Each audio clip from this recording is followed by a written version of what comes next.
বিকাল ৩টার দিকে মেঘলা দেখে একটু ঘুমাইছিলাম। ঘুম থেকে উঠে দেখি পুরা রাস্তা ভরপুর পানিতে তলাইয়ে গেছে। তাই একটু রাস্তায় বের হলাম, পানি দেখলাম ভরপুর পানি, আশেপাশে সব বাড়িঘর পানিতে তলিয়ে গেছে। রাস্তার ভিতরে পানির স্রোত বইছে, যেমন নদীর মাঝে স্রোত চলে তেমন স্রোত বইছে। মেন হলগুলো ভরে গেছে, যার কারণে মেন হলে পানি টানে না।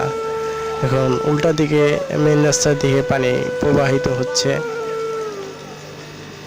এই দেখেন কত পানি, পানিতে অনেক পানিতে ভরপুর হয়ে গেছে।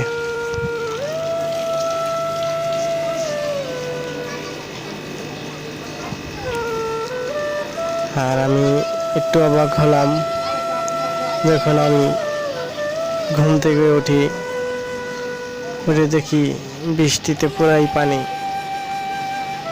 তলিয়ে গেছে। আমি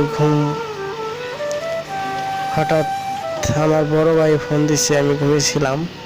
হঠাৎ ফোন দিল যে আমার বাসায় একটু আয়। তাই তার বাসায় রওনা দেওয়ার সময় এই ভিডিওটা করি। আর আমার বাসা থেকে যখন বের হই তখন দেখি এইরকম অবস্থা।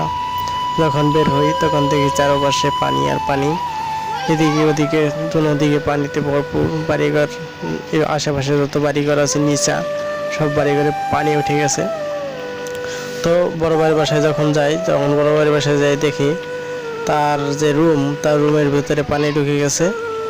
তো তার একটা ফ্রিজ আছে, তার ফ্রিজটাকে আমি লাইনটাকে ডিসকানেক্ট করে লাইনটাকে সরিয়ে ফ্রিজটাকে একটু উঁচা জায়গায় নেই। উঁচা জায়গায় নেওয়ার পরে ওই লাইনটা যেখানে ছিল ওই লাইনটারে খুইলা নতুন করে ওয়ারিং করে সেই ফ্রিজটাকে আবার নতুন জায়গায় সেট করে দিয়া আধা ঘন্টা পরে চালু করতে বলেছি।